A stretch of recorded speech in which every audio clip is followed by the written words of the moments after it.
segala sesuatu yang baik, yang perkara yang baik kalau tidak dimulai dengan basmalah bismillahirrahmanirrahim, maka dia tertolak atau terputus dan tertolak keberkahannya, bukan amalnya, ya. Maksudnya itu, maka disunahkan untuk baca bismillah dalam setiap kebaikan, ya. Contoh seperti ini makan, ya, bismillahirrahmanirrahim, ya.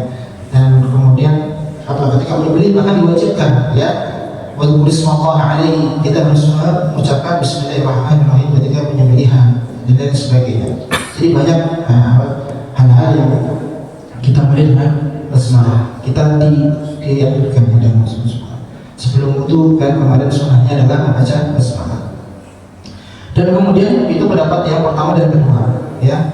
Dan kemudian yang ketiga, ya, annaha ayatun min kulli surah. Basmalah termasuk ayat dari setiap surah. Ya, misalnya berarti Ali Imran itu kan ada 200 ayat. Berarti Ali Imran jumlahnya 201 ayat ketambahan basmalah. Ini pendapat siapa? Pendapat Abdullah ibn Mubarak. Tapi ini gharib, ya, tapi nggak apa-apa kita sampaikan, ya. Kemudian, ya, kita lihat di sini, ya. Idza qara'tum, ini dari Abu Hurairah radhiyallahu anhu, an Nabi sallallahu alaihi wasallam qala idza qara'tum alhamdulillahi rabbil alamin faqra bismillahirrahmanirrahim. Maka bacalah dengan basmalah ketika kita ingin membaca alhamdulillahi rabbil alamin. Jadi ayat alhamdulillahi rabbil alamin ini tidak benar atau belum boleh dimulai dengan satu ayat, ya, kecuali dengan bismillahirrahmanirrahim, ya. Innaha ummul qura, ini adalah ummul qura, ummul kitab, wa sab'ul masani dan lain sebagainya. Yang nanti nama-nama kita akan sampaikan. Itu tentang pendapat basmalah, ya. Jadi ketika ada imam, ya, yang tidak menggunakan basmalah secara jahar, berarti dia berpendapat dengan pendapat yang lain. Karena kita sudah tahu, jadi tidak mudah menyalahkan. Terus kemudian kita lihat di sini, ada hadis dari Imam Muslim, Abu Hurairah radhiyallahu anhu qala sami'tu Rasulullah sallallahu alaihi wasallam yaqul, ya, kalau sami'tu hadis kemudian yaqul, Rasulullah bersabda, qala Allah azza wa jalla, Allah subhanahu wa ta'ala berkata, ya, ini berarti hadisnya hadis qudsi. Qasamtu salat di sini adalah surat Al-Fatihah. Maka nanti salah satu nama dari Al-Fatihah, surat Al-Fatihah itu adalah as-salat, ya, as-salat. Baina wa baina 'abdi nisfaini. Aku bagi surat Al-Fatihah itu dua bagian. Kita Allah Subhanahu wa taala bagi dua bagian. Wa li 'abdi ma sa'ala idza qala 'abd.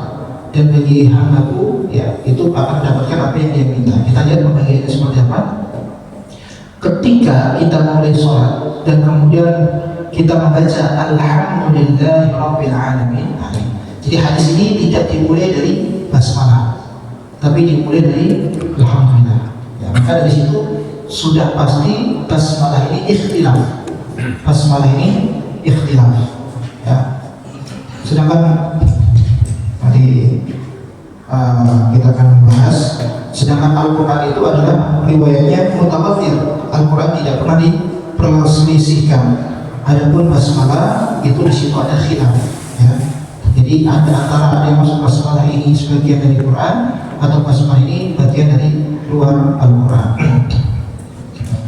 Kecuali basmalah yang surat An-Naml itu masuk ke dalam ayat, jelas. Ya. Ketika kita mengucapkan alhamdulillahirabbil alamin, segala puji bagi Allah, Rabb semesta alam, ya, maka di situ Allah Subhanahu wa taala menjawab, ya, hamidani, qala Allah taala hamidani 'abdi, hambaku telah memuji, ya, alhamdulillah. Kemudian ketika kita membaca ayat berikutnya Ar-Rahmanir Rahim, ya, maka Allah Subhanahu wa taala mengatakan asna alayya 'abdi, hambaku telah menyanjung. Jadi pertama hambaku telah memujiku, kemudian yang kedua hambaku telah menyanjung. Maliki yaumiddin. Di sini ada dua riwayat, ada Maliki yaumiddin, ada Maliki yaumiddin. Ya, sama saja. Nanti kita akan jelaskan yang bedanya. Tapi maksudnya adalah sama. Kemudian Allah menjawab apa? Allah menjawab majadani abdi, yaitu hambaku telah memuliakan atau mengagungkan. Ya. Jadi di sini alhamdulillahirabbil alamin arrahmanir rahim maliki yaumiddin, 3 ayat ini adalah bagiannya Allah. Ya. Jadi kita tahu di awal ayat Al-Fatihah Allah bagi menjadi 2 bagian. Berarti 3 ayat pertama ini maksudnya tanpa basmalah dulu karena kita pakai redaksi di sini jadi Mughirah. Jadi 3 ayat pertama itu adalah bagiannya Allah. Kemudian kita masuk ayat yang keempat, ya, masuk ayat setelahnya. Iyyaka na'budu wa iyyaka nasta'in. Qala hadza baini wa baina 'abdi wa li 'abdi ma sa'ala. Nah, ini bagus ya. Ayat ini ya, ini adalah ketika hamba itu baca itu iyyaka na'budu wa iyyaka nasta'in, yang berarti hanya kepadamu ya, hanya kepadamu aku na'budu beribadah, wa iyyaka adalah hanya kepadamu aku meminta pertolongan. Hadza baini wa baina 'abdi, ini adalah perjanjian antara diriku dengan hamba. Ya, nanti di sini Allah menegaskan Allah sama kita punya perjanjian di dalam sholat kita. Bahkan ini terulang minimal 17 kali dalam satu hari minimal, belum ditambah sholat yang lain. Wali abdi masalah, dan nanti bagi hambaku yang sholatnya benar, maka Allah akan berikan apa yang dia minta. Nah, ya. Maka kita harus serius untuk mentadabburi surat Al-Fatihah ini setidaknya, walaupun belum bisa mentadabburi surat-surat yang lain. Kemudian ihdinas shiratal mustaqim, 1 shiratal ladzina an'amta 'alaihim wa ghairil maghdubi 'alaihim waladdallin, 3 ini bagi hamba-Nya, ini untuk hamba. Kalau 3 ayat tadi untuk Allah, 1 ayat membatas tadi, kemudian 3 ayat berikutnya adalah untuk hamba-Nya. Ihdinas shiratal mustaqim, yaitu tunjukkanlah jalan yang lurus. Shiratal ladzina an'amta 'alaihim, yaitu adalah jalan yang engkau orang-orang yang kau beri nikmat. Ghairil maghdubi 'alaihim waladdallin, dan bukan golongan orang-orang yang dimurkai dan orang-orang yang sesat. Kita masuk itu dalam basmalah ya, dalam basmalah. Jadi pengantarnya saja. Kemudian kita masuk kepada fi fadailiha wa asmaiha, utama basmalah dan nama-namanya ya. Yang dibahas. Tapi sebelum itu kita bahas asbabun nuzul ya, surat Al-Fatihah.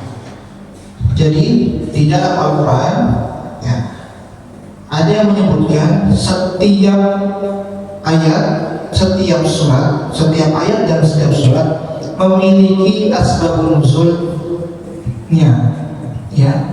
Hanya bedanya ada yang khusus, ada yang secara umum. Terus yang paling kuat adalah pendapat yang kedua, tidak semua ayat dan Al-Quran tidak semua ayat dan Al-Quran ada asbabun nuzulnya. Maksudnya apa?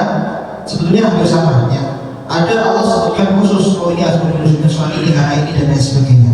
Contoh surat Al-Kautsar, apa asbabun nuzulnya? Di saat itu Rasulullah diejek oleh kaum musyrikin Quraisy, khutbah Muhammad wa huwa abtar ya, karena Rasulullah ketika itu sedang mengalami kesedihan, yaitu meninggalnya anak beliau Ibrahim ya, dan sedangkan itu dijadikan olok-olok oleh orang kafir Quraisy. Oh, berarti Rasulullah tidak punya penerus ya, dan kalau di kitab nasab itu nama anak perempuan nggak ditulis, yang ditulis anak laki-laki karena itulah garisnya.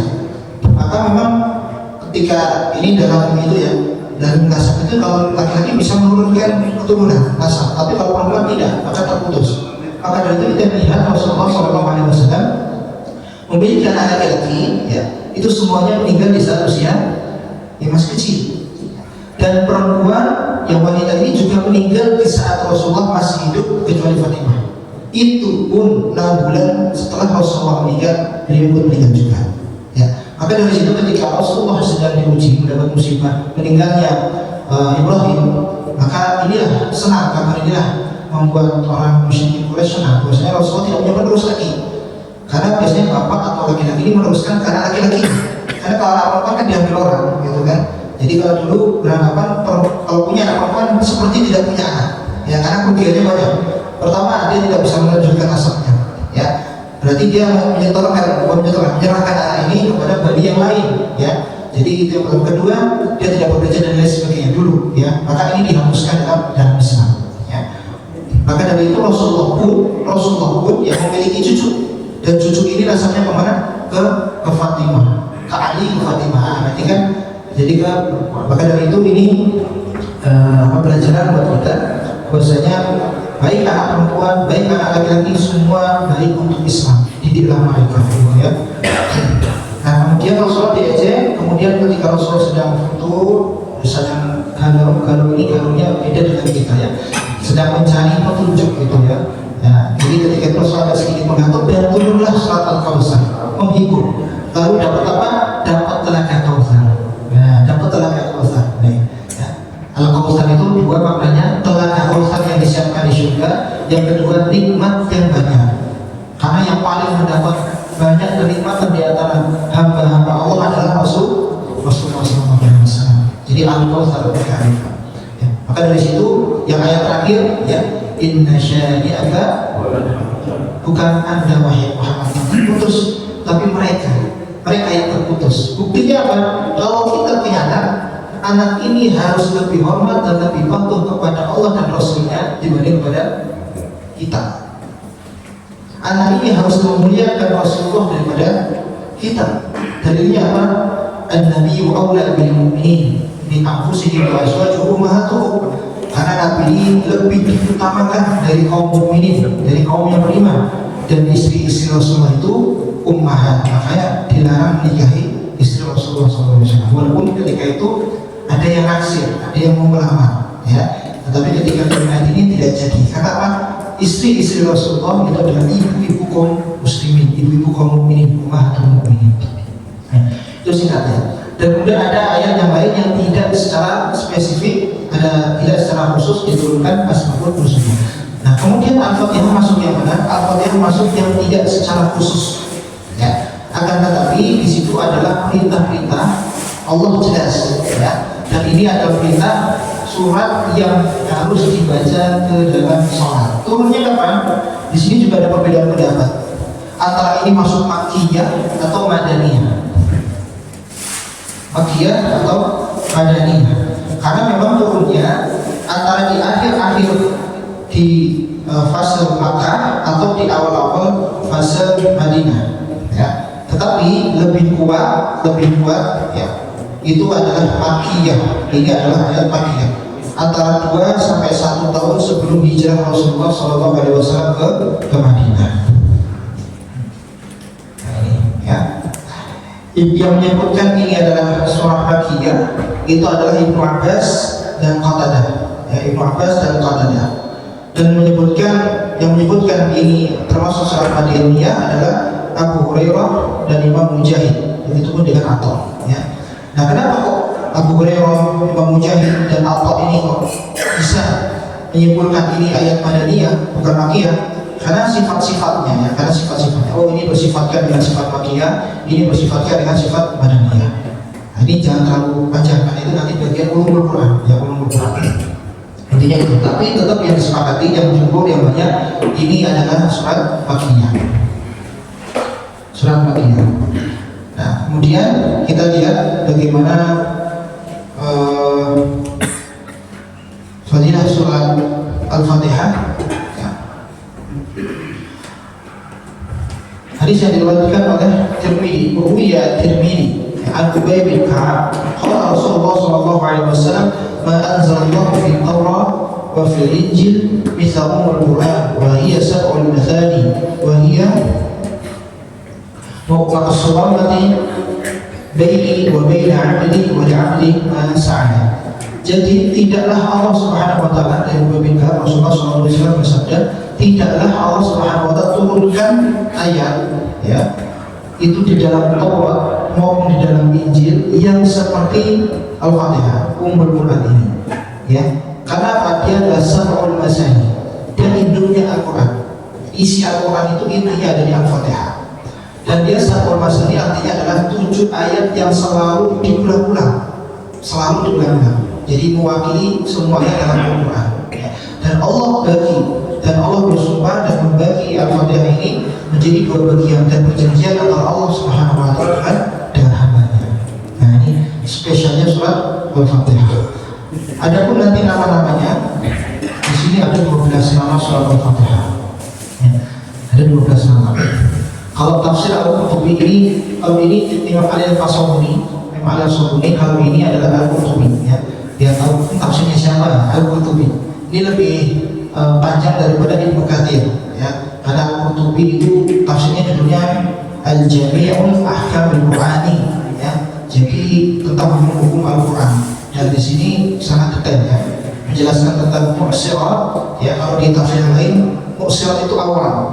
Ya, tapi kalau di sini ada 20 pendapat. Ya, jadi kenapa perlunya kitab Al-Qurtubi? Dan ini bukan orang Qurtubi dari Cordoba, Spanyol. Ya, jadi banyak orang Qurtubi itu bahasa Arab, aslinya Cordoba. Dan banyak orang-orang yang berjasa untuk Islam bukan dari orang Arab. Bahkan orang Indonesia, saya lihat kitab orang Indonesia ada di perpustakaan Arab sana, di kampus-kampus ada. Ya, orang Indonesia menulis. Jadi jangan minder. Kita lihat di sini apa saja nama-nama surat Al-Fatihah. Yang pertama adalah salat. Ya. Fi asma'iha wa hiya 12 asma. Ya.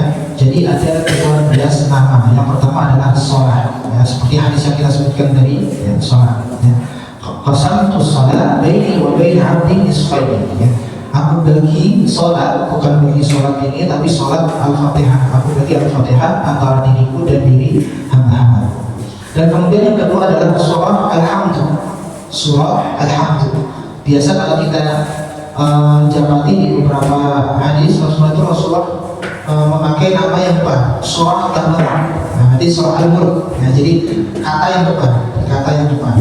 Surah Qaf, depannya Qaf. Surah Yasin, surah Tohan. Ini surah Al-Hamd, bukan surah Bismillah, tapi surah Al-Hamd. Yang kedua, yang ketiga adalah Fatihatul Kitab, pembuka Al-Quran. Karena membuka ini di depan untuk membuka. Dan kemudian yang keempat adalah Ummul Kitab. Ada Ummul Kitab. Kemudian yang kelima Ummul Quran. Ya. Dan kemudian yang keenam, singkat saja, Sab'ul Masani, yaitu 7 ayat yang terus selalu diulang. Sab'ul Masani wal Quran al-Azim. Ya. Kemudian yang ketujuh adalah Quran al-Azim. Ya, Quran al-Azim. Terus kemudian yang kedelapan adalah Syifa. Apa Syifa? Obat. Di sini hadis Ruya ad-Darimi. Kita lihat ke bawah catatan kaki.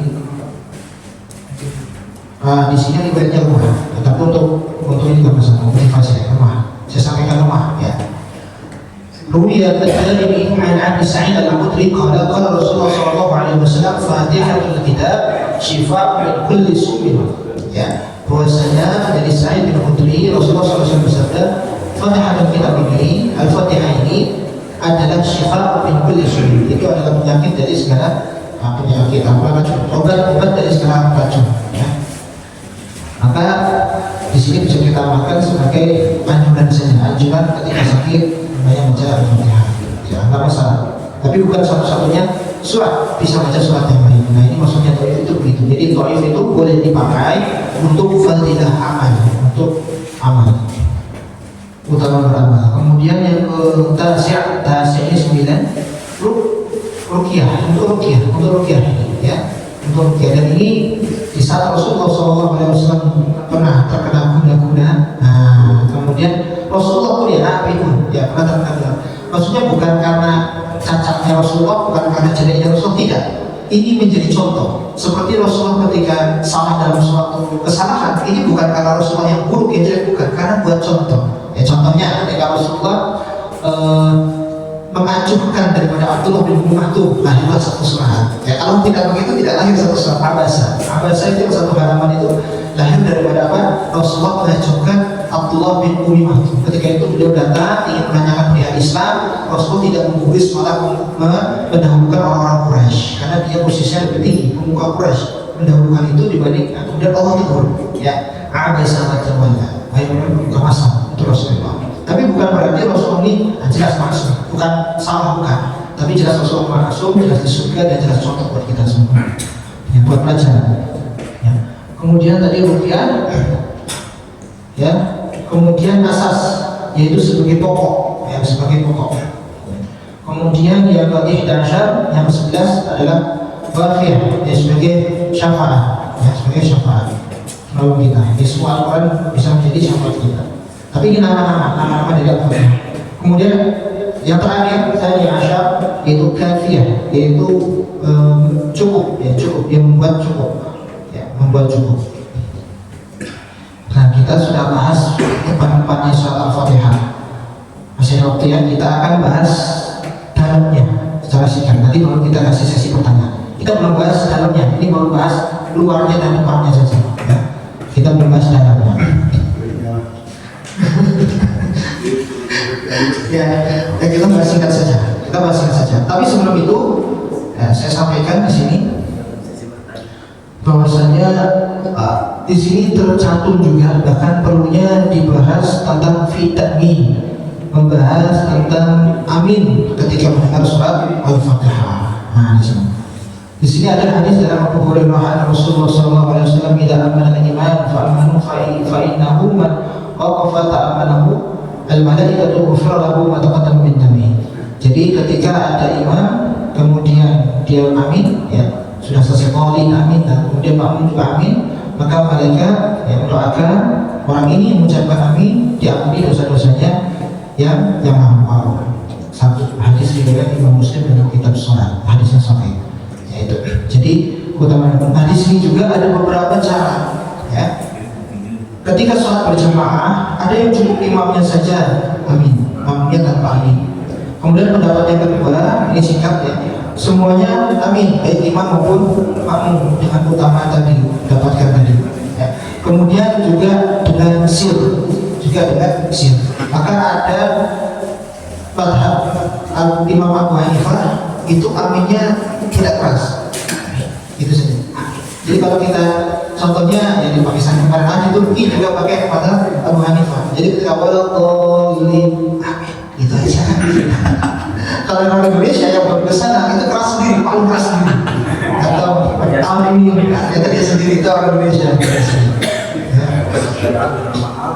Ya, maksudnya supaya tidak menyalahkan. Maka ini adalah keutamaan juga untuk ketika kita melihatkan sholat Fatihah untuk dengan mengucapkan amin. Karena dalam itu semoga Allah Subhanahu wa taala mengabulkan apa yang telah dibacakan tadi, dan malaikat doakan orang yang mengucapkan amin. Dan kita segera masuk ke dalam surah Al-Fatihah. Bismillahirrahmanirrahim, ya, dalam nama Allah yang Maha Pengasih dan Maha Penyayang. Ar-Rahmanir-Rahim, perbedaannya tadi pernah kita sampaikan kemarin hari. Ar-Rahman, kasih sayang Allah kepada semua makhluk, tumbuhan, hewan, orang yang kafir, orang yang munafik, orang yang jahat, fasik, fajir, maupun orang yang beriman, yang soleh dan yang sebesar. Allah sayangi, Allah kasih makan, Allah kasih kelancaran, kelancaran kehidupan, ya, itu Rahman Allah. Maka ketika nama seseorang Abdul Rahman, tidak boleh dipanggil Rahmannya saja, sertakan Abdur Rahman, ya. Karena apa? Sifat Rahman sifatnya Allah saja. Nanti berbeda kalau Rahim gimana? Nah, kalau Rahim Azizun alaihi ma'anittum, Raufur Rahim. Rasulullah pun dikasih sifat Rahim. Jadi kalau namanya Abdul Karim boleh pakai nama Karim, Abdul Rahim pakai Rahim tidak masalah. Masih tidak masalah. Karena apa? Karena memungkinkan sifat Rahim ini dan sifat-sifat yang lain Allah berikan kepada hamba-hambanya. Tetapi kalau Rahman tidak. Jangankan kalau Rahman, ya, orang yang bermaksiat tetap Allah kasihi. Ada orang yang zalim ke kita, tetap kita kasihi, kan kita pikir-pikir gitu misalnya. Nah, ini sifat Rahman hanya sifatnya Allah. Ya, maka dari situ kalau Abdullah, ya, itu lengkap Abdullah. Jangan Allahnya saja, jangan Ilahnya saja. Di tetangga saya ada namanya Akram Billah. Itu 20 tahun dipanggil Ilah. Ya Ilah, sini Ilah. Nah, jadi panggilnya itu Ilah, Allah panggilnya. Maka saya langsung ke beberapa Akram saja. Akram Billah memanggilnya Akram, tidak usah Billah.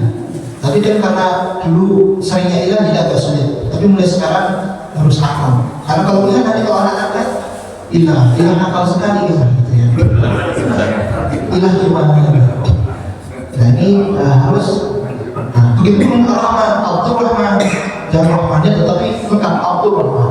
Ya, kalau enggak Bedul atau Dul atau Masdul, atau ada apa itu orang Indonesia. Kalau Indonesia itu sering sekali yang belakangnya gitu. Dari jadi dan gitu ya, atau depan atau belakang. Ismail gitu ya. Selamat mat gitu. Itu yang kalau di Arab biasanya sebelumnya. Nah, kemudian Ar-Rahim itu kasih sayang Allah khusus kepada orang yang beriman yang taat sama Allah Subhanahu wa taala. Itu Ar-Rahim.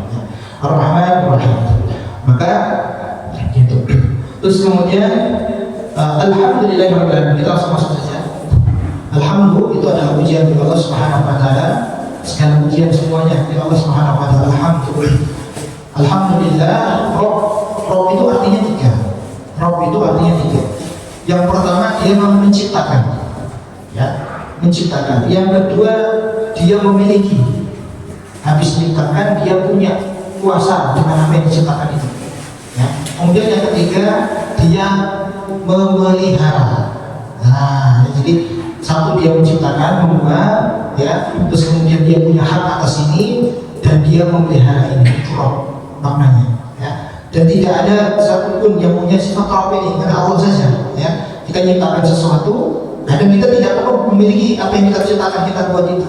Ya. Apalagi kita memeliharanya, tidak. Ya. Maka Rabb itu mencipta, kemudian memiliki dan memelihara. Tiga itu. Rabbil alamin. Apa yang Allah ciptakan, apa yang Allah miliki, apa yang Allah pelihara, Rabbil alamin. Alam. Jadi semua ini seimbang. Semua ini pelihara sama Allah Subhanahu wa taala. Ya. Kalau ada sesuatu yang melampaui batas, pasti akan terjadi gesekan dan tidak akan bagus. Semua ini terjadi seimbang alam semesta ini. Ya. Kemudian Rabbil alamin. Ar-Rahman Ar-Rahim. Ini terulang lagi ya. Maka dari itu tadi Bismillah bisa masuk ke dalam surat Al-Fatihah, bisa tidak. Karena ini diulang lagi Ar-Rahman Ar-Rahim. Malik Yaumiddin. Ada Malik Yaumiddin, ada Malik Yaumiddin. Malik Yaumiddin yaitu raja. Nah, Al-Malik Yaumiddin, Malik itu adalah yang memiliki Malik Yaumiddin. Kalau Malik adalah raja. Nah, sama keduanya. Jadi Allah yang memiliki hari akhir dan Allah sebagai raja hari akhir. Ya, Allah yang menguasai menjadi raja hari akhir, sama saja artinya. Ya, itu raja yang tidak terbatas dari segi kekuasaan, ya, tempat dan waktu. Nah, raja yang tidak dibatasi oleh periode. Nah, kita mau minta berapa periode mesti Allah kasih. Ya. Tapi Allah ada batasnya, Allah kasih batasnya. Tapi Allah periodenya tidak terbatas. Kullu syai'in halikun bila wajah. Semuanya akan hancur kecuali Allah Subhanahu wa taala. Nah, semua ada batasnya. Ya. Semua tempat, semua masa ada orangnya, semua orang ada masanya. Kalau Allah sepanjang masa. Malik Yaumiddin. Ad-din di situ adalah hari pembalasan atau hari akhir, itu hari pembalasan. Kenapa kok hari pembalasan pakai ad-din? Pertanyaannya ini. Ya, supaya pembalasan pakai ad-din itu selaras dengan kata dain, yaitu hutang. Ad-dain itu hutang. Maka apa? Disitulah Allah meminta pertanggungjawaban apa yang telah kita lakukan selama hidupnya. Nah, itu. Yaumiddin, hari pembalasan yang mana nanti kita dimintai semua apa yang kita lakukan. Iyyaka na'budu wa iyyaka nasta'in. Sebetulnya kalimatnya kalau menurut bahasa Arab yang standar adalah iyyaka na'buduka wa iyyaka nasta'inuka. Hanya kepadamu aku meminta pertolongan, yaitu iyyaka na'buduka wa iyyaka nasta'inuka. Tetapi kalian ini kedepankan. Nah, na'budu hanya ditaruh depan. Iyyaka na'budu. Maksudnya apa? Itu khusus untuk Allah. Maka dari itu diawalkan. Bukan berarti begini, kita meminta kepada Allah, nanti kita tidak meminta kepada dokter. Padahal kita sering meminta, saya tolong dokter. Nah, kita meminta hanya kepada Allah. Tetapi kadang di kehidupan kita meminta kepada pinjam uang kepada orang, yang meminta kemudahan dari Pak Polisi misalnya atau dari pejabat. Kita meminta kepada makhluk. Maksudnya di sini adalah mendahulukan meminta kepada Allah. Ya Allah, aku mohon agar dokter ini diberikan kemampuan, ya, menjadi wasilah untuk kesembuhan. Jadi tetap mintanya kepada Allah, bukan larangan minta. Jadi bedakan ya, bedakan minta sama anak atau kita tolong dan kita yang sudah tua minta tolong dong kepada anak, kita minta kepada anak. Nah, padahal kita disuruh minta kepada Allah. Maksudnya adalah dahulukan minta kita kepada Allah dengan ikhtiar tadi. Allah mampukan makhluknya untuk membantu kita. Nah, jadi kita beribadah hanya kepada Allah itu betul ya. Yang karena saya juga betul. Kita meminta Allah pada minta pertolongan kepada Allah juga betul. Ibadah kan juga bukan hanya makhluk saja, sholat ya dan yang lain baca Quran, tetapi ibadah itu dengan membahagiakan orang tua, berbakti kepada orang tua ya, dengan senyum kepada orang, beramal itu ibadah. Bahkan tidurnya, makannya seorang yang beriman itu bernilai ibadah ya. Karena apa itu ibadah? Ismul jami' li kulli ma yuhibbullahu wa yarda. Yaitu semua perkara ya, ini namanya umum, ibadah itu umum, semua perkara yang di situ terdapat ridho dan kecintaan Allah. Yuhibbullahu wa yarda. Nah, maka ketika Allah ridho, ketika Allah suka dengan amal kita, itu bernilai ibadah. Iyyaka na'budu wa iyyaka nasta'in. Ihdinas siratal mustaqim ya. Ya Allah, apa? Tunjukkanlah ihdina ya. Ihdina itu hidayah. Nah, berikan kami hidayah. Yaitu jalan orang yang lurus ya. Jalan orang lurus. Maksudnya apa? Setelahnya siratal ladzina an'amta 'alaihim, yaitu jalannya orang yang kau beri nikmat. Beri nikmat itu siapa? An'amta 'alaihim minan nabiyyin was-siddiqin was-syuhada was-shalihin. Jadi bukan sembarang jalan. Kita pikir jalannya Nabi. Jalannya Nabi dong. Nabi itu banyak ujian, bahwa jalannya Nabi, para Nabi ya. Asyad dan ujian yang paling banyak itu para Nabi dan para Rasul ya. Jalannya para Nabi ya, lurus. Jalannya para siddiqin ya, peringkat yang kedua itu siddiqin ya. Karena apa? Nabi, kemudian orang-orang yang siddiq, orang yang jujur ya. Kemudian yang ketiga syuhada. Kok syuhada nomor dua? Ya karena kalau siddiq itu jelas syarat jadi Nabi itu siddiq ya. Ya. Kita baca surat Maryam tadi ya, kita baca surat Maryam. Di situ terdapat wazkur fil kitab Ibrahim innahu kana siddiqan nabiyya. Kita lihat cerita Nabi Ibrahim itu siddiq, orang yang siddiq. Baru Allah ketika menyebutkan siddiq baru Nabi. Dia orang yang jujur, benar, dan dia seorang Nabi. Wazkur fil kitab Ismail innahu kana shadiqal wa'di wa kana rasulan nabiyya. Jadi Ismail juga demikian ya, sifatnya shadiqal wa'di, sidik, baru rasul. Sebutkan sidiknya dulu. Dan kemudian ya terakhir dan ketiga wazkur fil kitab Idris innahu kana siddiqan nabiyya. Idris seorang nabi, dia orang yang jujur dan dia seorang nabi. Kalau dalam surat Maryam itu biasanya belakangnya ya katanya banyak ya. Nah, itu adalah untuk siddiqin wa syuhada, yaitu orang-orang yang syahid di jalan Allah Subhanahu wa taala. Yang paling pertama syahid adalah di medan jihad dan peperangan. Kemudian bawahnya nanti ada hadis menjelaskan banyak sekali seperti wanita melahirkan, kemudian meninggal itu syahid, ketika meninggal tenggelam itu syahid, karena sakit perut itu syahid, di jalan Allah itu syahid, menuntut ilmu itu syahid dan sebagainya. Itu bawahnya bawahnya. Tapi yang paling atas ketika berperang di jalan Allah Subhanahu wa taala. Hadam ta'alim ghairil maghdubi 'alaihim waladhdallin, yaitu bukan orang yang dimurkai Allah dan orang yang sesat. Bukan yang orang yang dimurkai Allah dan orang yang sesat. Orang yang dimurkai Allah ini adalah orang Yahudi ya. Orang yang sesat adalah orang Nasrani. Kenapa orang Nasrani sesat? Karena mereka itu tidak paham bahwasanya di salib itu bukan Nabi Isa wa ma matahu wa ma sumahu walakin syubbiha lahu. Dia tidak dibunuh, dia tidak disalib, tetapi disuruhkan. Nabi Isa naik ke atas, disuruhkan. Nah ini, dari situ hanya sedikit yang tahu kalau itu bukan Nabi Isa. Maka disitulah banyak orang yang tidak tahu. Ketika nanti orang-orang Nasrani ini belajar terus, udah diberitahu misalnya, masuk Islam itu banyak. Karena apa? Potensi untuk masuk Islamnya itu ya. Akrobahum kata Allah Subhanahu wa taala, yang potensi untuk dekat dengan kalian orang Islam itu ya Nasrani ya. Kalau Yahudi itu ya waktu dimurkai. Maka di ayat itu data jidanna asyaddan nas adawatan. Tidak mau dapati orang yang paling musuh kalian itu adalah orang Yahudi. Ya, begitupun kalau kita lihat ceritanya ketika di Rasulullah membentuk Madinah, orang ini kan bekerja sama bukan hanya orang Islam saja. Di situ kerjasama juga ikatan silaturahim dengan orang Nasrani dan orang Yahudi. Tetapi ya Nasrani apa dan orang Yahudi ini ya biasalah orang begitu ya, nakalnya dari zaman Nabi Musa nakalnya. Sehingga nanti ada orang Bani Qainuqa, Bani Nadir, ya, Bani Quraidah itu orang Yahudi. Ya. Maka dari perang Khaybar 7 Hijriah juga karena orang Yahudi. Karena Yahudi itu kenapa demikian? Mereka sudah tahu Islam, sudah tahu, bahkan orang Yahudi itu hafal Quran dan paham Quran. Ya, cuma dia tidak mau mengamalkan. Makanya maktub dia dimukai Allah. Buktinya di saat itu di zaman di Mekah orang nggak tahu ya kalau ini nabi asli atau palsu ketika Rasulullah menyebarkan dakwahnya. Kemudian konsultasilah pemuka Quraisy kepada orang Yahudi. Karena orang Quraisy nggak tahu kan ini benar apa enggak. Konsultasi orang Yahudi mengatakan tanyakan saja ke orang itu. Kalau dia jawab 3 pertanyaan ini detail, jelas, gamblang, panjang, dia nabi palsu. Tapi kalau mau tanyakan ketiga pertanyaan ini kok dia jawabnya singkat, dia nabi yang dijanjikan untuk akhir zaman. Kemudian ditanyakanlah, ada 3. Pertama nanyakan tentang roh, tentang Zulkarnain, tentang Ashabul Kahfi. Roh, Ashabul Kahfi, Zulkarnain. Ditanyakan, ya Rasulullah, apa itu roh? Kemudian Rasulullah jawab, kulir ruh min Rabbi. Roh itu urusan Allah. Wa ma utitu min ilmi illa qalila. Saya tidak beri ilmu tentang roh kecuali hanya sedikit. Nah, jelaskan.